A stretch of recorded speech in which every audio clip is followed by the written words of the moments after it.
Oxygen supply depleted. What? Hold on! Hi, I'm Nicole Stott. Nicole Stott is a retired astronaut. And here's me in space. Today I'm going to look at how astronauts are portrayed in Hollywood. Blackout period in Apollo 13. Flight, we have loss of radio contact. Roger that. Expect to regain signal in 3 minutes. This blackout period does happen. It's not unique to Apollo 13. No re-entering ship has ever taken longer than 3 minutes to emerge from blackout. Still today, when we have Soyuz landings, the Soyuz capsule coming back in, it's a predicted time. It's understood where it should happen. Okay, flight, that's 3 minutes. We are standing by for acquisition. They'll let you know, hey, we will lose comm with the crew for 30 seconds or a minute or whatever it might be. Odyssey, this is Houston. Do you read? And then you'll always get the ground calling a little bit early ahead to, see if they've regained communications or not. Odyssey, Houston. Do you read? For some reason, even when you know that's going to happen, there's this you're kind of at the edge of your seat. Okay, we're going to hear back from him. We're going to hear back from him. Odyssey, this is Houston. Do you read me? But it's just the physics of coming back into the atmosphere.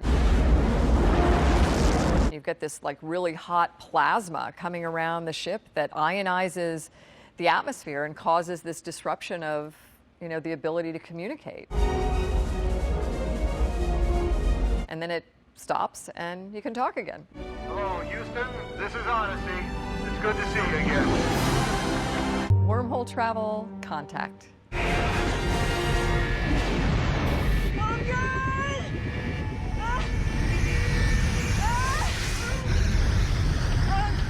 I'm gonna try and keep recording. When I look at this scene, I'm thinking, yeah, it's going to be, it's going to be in the future a little bit, but I think he would still have a spacesuit and a helmet on. And maybe not just be in this little seat. I don't know. It seems like there should be some more substance to what she's sitting in there. When we launch to space and when we land, we wear, they're actually called ascent entry spacesuits. If you watched a space shuttle launch or landing, you'd always see the crew in these orange suits. The purpose of the suit was to help you survive if all the air in your spaceship went away, or if you got into kind of a critical emergency situation. And so you'd have the suit on, it could pressurize up to keep your, your blood flowing right. You had the helmet on so that you could breathe air. And I think that's going to go on for a long time. The new spaceships we're building, we're incorporating spacesuits into the launch and landing of those, because those are two of the most critical stages of the flight. Life support, how's she doing? Still have data. Heart and respiration are high, but within limits, she's okay. Ellie, you copy. You can hear? I am okay to go. The control room scene and the way they're communicating with her in preparation for launch and kind of the stages that they go through all sounds, very familiar, kind of what you would expect through a launch sequence. Control, do you read me? When you can't hear ground control, the crew will still continue to speak in hopes that maybe you're just, not hearing their response to you, but they can hear you. I'm gonna try and keep recording. So a lot of times we'll use the words like in the blind. I'm just going to keep talking to you and hope that you hear me, and so that you can stay, up to speed as much about what's going on with me, and then hopefully at some point I'll hear you again. AI on spaceships and 2001 Space Odyssey. Open the pod bay doors, Hal. I'm sorry, Dave. I'm afraid I can't do that.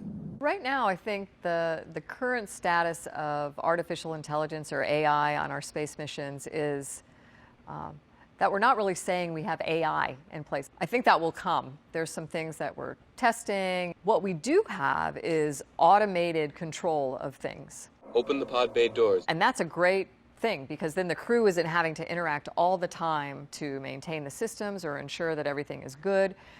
That can happen automatically. Even when we're flying the spacecraft, there's automation associated with that, a lot of it. But in every case, I believe we're still in the situation where we can manually take over if we need to, either as the crew members on board or from the ground through the control systems that they have. I think you know what the problem is just as well as I do. Our hope is that the AI, whichever ones we do employ at some point, are not setup that they could take control. This mission is too important for me to allow you to jeopardize it. Asteroid belt in Armageddon.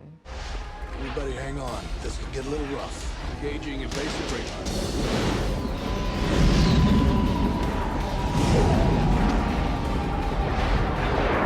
Yeah, this is one of those scenes that I think shows there is a lot that's far-fetched in Armageddon.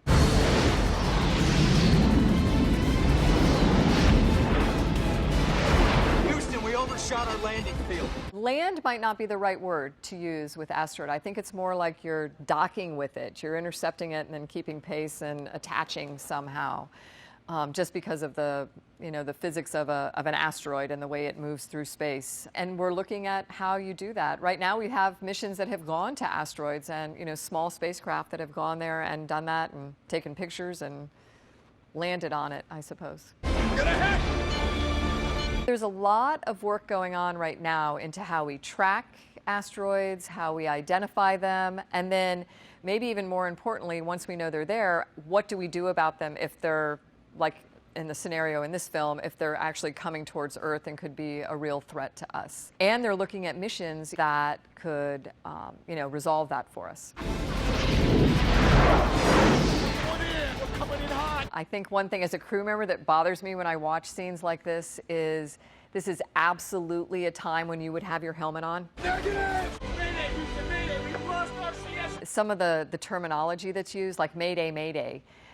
I get what they're doing. It's like, hey, they're going to go down, but Mayday, Mayday implies that somebody could get there to rescue you, and that is not likely at all in this kind of scenario. Oh my God, this is it. I mean, I was excited by watching this movie, though, too. So on the 2 missions that I flew in space and the ones that we have done, even going to the moon, we're not flying through asteroid belts. We have not, as human beings, done that yet. When I think about an asteroid or a meteor, perhaps is more appropriate for the kind of mission I've had, is I'm thinking about these single small pieces of debris that might have the potential of hitting my spacecraft versus ever considering the idea that I'm going to have to fly through this massive, belt of huge and small pieces of debris. G-force training in Space Cowboys.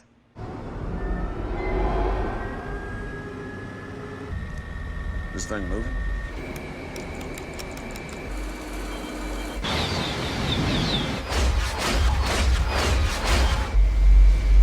This is such great. It sure will take the wrinkles out. I love that scene. So we have the opportunity as shuttle crew members to go experience the centrifuge. So this machine that kind of spins you around and simulates not just the G-forces that you'll feel, you experience them like you would as you were launching. So it takes you through the same trajectory that you would experience launching on the space shuttle. This is not a toy! And they mention it in the film. It's 3 Gs is what it's limited to. It was 3 Gs! And you're on your back and it's coming through your chest. I'm so pleased. I love the interaction between these guys that have been friends and like frenemies even, throughout the years. First one to pass out buys a beer tonight. They go right back to kind of this competitive, yet like friendly competition in here. Even in the end when they're like waking back up and it's not, oh my gosh, what happened? It's, hey, who passed out first? What? Which one of us passed out first? There's just something very human and nice about that to me. I'm getting too old for this Video messages in Interstellar. You once told me that when you came back, we might be the same age. And today I'm the age you were when you left. From the station, we're able to talk basically on a phone every day. So I would have a pretty normal conversation with my son after school every day, and once a week we would do a video conference. And now it's amazing. The family members can take an iPad with them and they can go to their kid's game and show, the crew member on board, hey, there's Joey kicking the home run or whatever it is. And it's really interesting to see just in that short period of time the way we've improved the communications.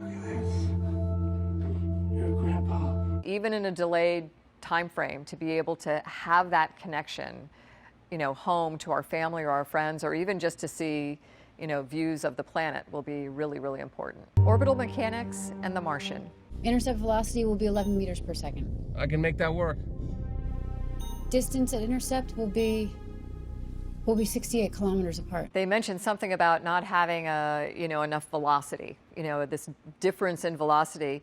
And that's really important because you have to kind of match up the velocities in order to be able to intercept something in space. I could use the escaping air as a thruster and fly towards you. So Watney is saying, hey, why don't I make that up by giving myself a little bit more thrust by making my suit into essentially a rocket engine. I'd get to fly around like Iron Man. That's why he jokes around about it being like Iron Man too, because you use his glove and then fly little thrusters out of his hands.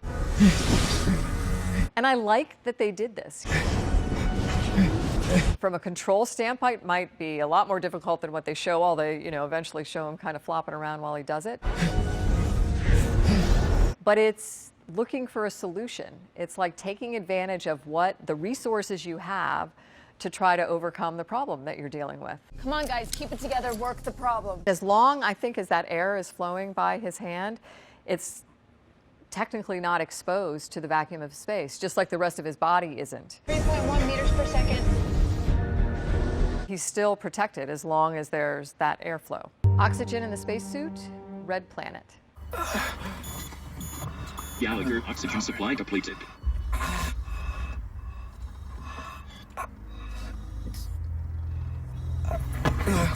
I think the normal supply in a suit that we go out on a spacewalk with has between 6 and 8 hours worth of oxygen.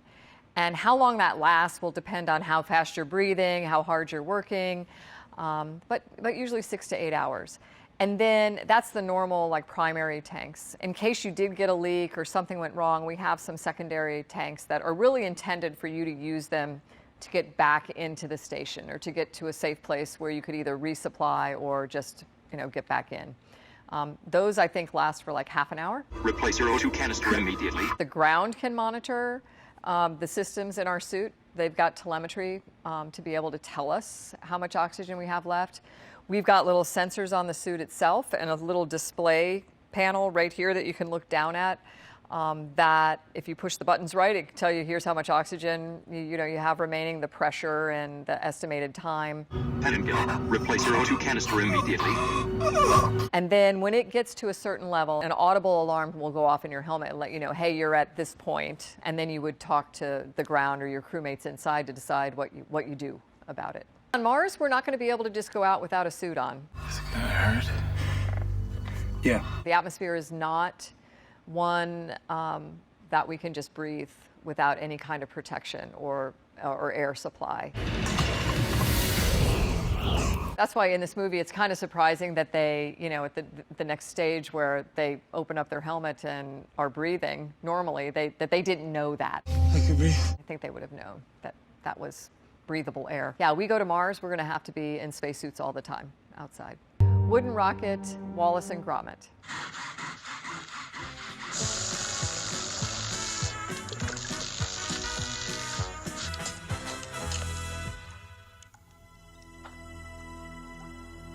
You could definitely build a wooden rocket. I don't think there's anything stopping us from doing that, but just because of how much energy you have to put behind it.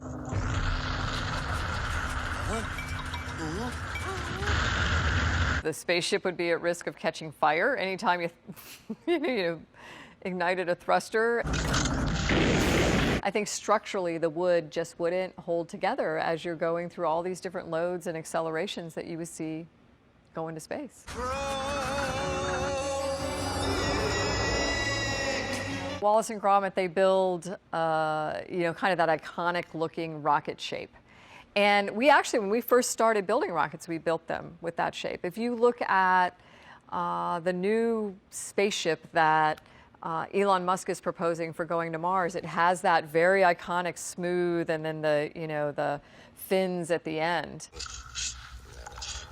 It's an efficient way to move through the atmosphere and space, just the shape of that rocket. But we've found over time that there's other ways to get that same kind of efficiency, so you don't have to build it that way. Hidden Figures launch. The amazing vehicle has lifted off. Let's get a little bumpy along here. Roger that. You are in Max Q. Yeah, Max Q is something that all of our spacecraft go through. It's where you reach this like maximum pressure on the outside of the spacecraft. The trajectory is still A-OK. If you stay at that pressure for, a period of time, it has the potential to tear the spaceship apart. So on the space shuttle, you'll hear something, okay, max Q, and then we would throttle back to relieve the load on the spaceship. 0G and I feel fine. John Glenn reports everything looks good. Lunar rover in moon.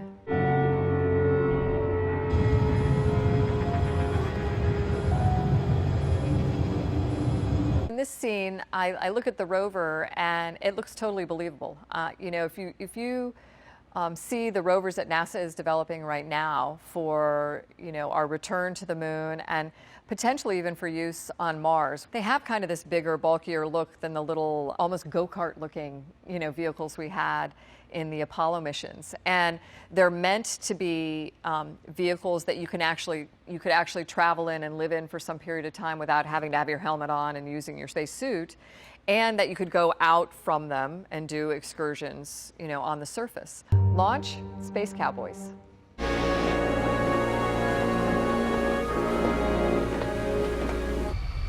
Let's have a comm check. PLT. MS1. MS2. I think the whole scene here where they're walking down the walkway, the crew access arm is what we called it, was kind of this walkway that got you into the hatch and onto the shuttle, all looked really good to me. The scenes in Mission Control and Launch Control Center looked really good. 3, 2, 1, ignition. The way they were speaking through the countdown was great. This whole scene for launch is really pretty accurate. You're going in too steep, Frank. In the movie, it bothered me a little bit that on re-entry, they had the pilot flying versus the commander flying in the left seat. In reality, on landing, it would be the commander in the left seat that would be doing all of the flying for the landing and not the pilot in the right seat. A robot in space, WALL-E.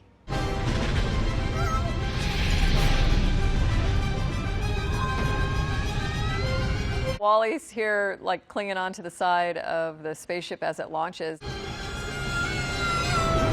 I think the point is that WALL-E's a machine too. So if this metal machine, even though we want to love it, is, can clasp onto this side of the vehicle and is made of materials that will tolerate that environment, then I think that's probably not an unbelievable thing.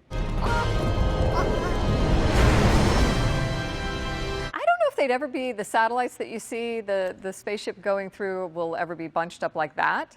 But there's a lot of them circling our Earth right now. There's some in low Earth orbit, and there's, what is it, like the geosynchronous is like, 24,000 miles above the planet. And, when we talk about going further and further off the Earth to get to places, we certainly have to consider that. Right now, we do that by knowing exactly, where they are in space, and then our trajectory that takes us out further somehow misses them. I don't know. It's a mystery to me. Landing a ship, Prometheus. All personnel, this is the captain. Brace for entry. Yes, Captain.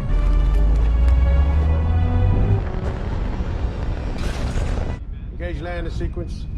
Switch to manual. Commence landing. From the space station, when we undocked with the space shuttle and then we're going to re-enter and land, from the time we fired those retro thrusters, or the thrusters that would allow us to slow down and enter back into the atmosphere, it was an hour from firing them to touching down on the runway. But I like this scene. Great. I think they go through some of the same sequences we would if we were landing. All systems online. Everybody gets in their seats. It's a little bit more in advance than what they're showing here. But this is a futuristic movie, too. It seems to me they're doing these kinds of landings and re-entries pretty regularly. Bringing it down in 5. Preparing to fire RCS. 4. I love that they use terms that we do, like, okay, firing the RCS, which is the reaction control system, which is the thrusters that would allow you to either slow down or speed up or move forward, backwards, to fly the spacecraft. And then they physically show the you know, the thrusters moving down into a position that would fire against the Earth to, you know, to slow them down and then let them settle onto that planet. It's very future, it's very sci-fi, but they're incorporating some things that we use all the time. I really, in this film, like the line, right there. God does not build in straight lines. God doesn't build in straight lines, because that's something as a crew you would notice. Nature is much more random, and yeah, that was really interesting to me that they would incorporate something like that. Yeah, it wouldn't be any good if I couldn't do that. Gold spacesuits in sunshine.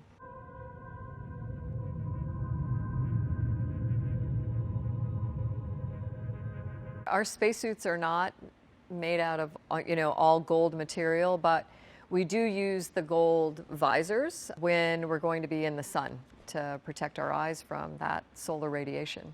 So when you're in space and in, you know, in microgravity floating where nothing really weighs anything, it doesn't matter how much the spacesuit weighs.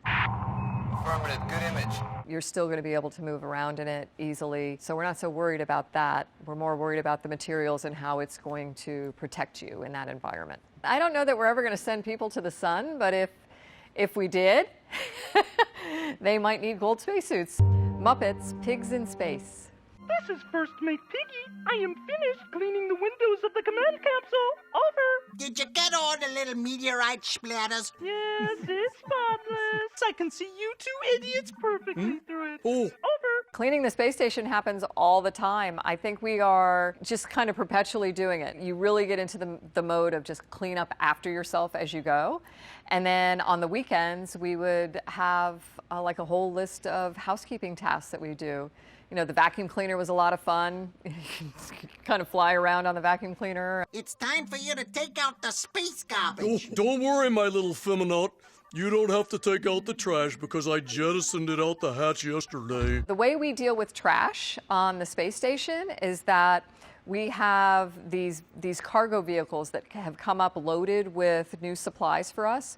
And when we unload those, we put all of our trash that we've collected into them. Most of those ships burn up in the atmosphere. What? I mean, it's really a very clean, effective way to get rid of your trash. Why do I have to do this job anyway? Conclusion. I hope you've enjoyed this kind of comparison between what goes on in the movies and what happens in real life as much as I have. I am so thankful for the science fiction that we are presented with. I think it gives us an opportunity to think about what our future could be like. Already, we've seen so much sci-fi that's turned into sci-fact that I am really hopeful for what we'll see in the future, and I hope that we can continue to compare over time what we're doing in real life and how we're imagining it in the sci-fi movies.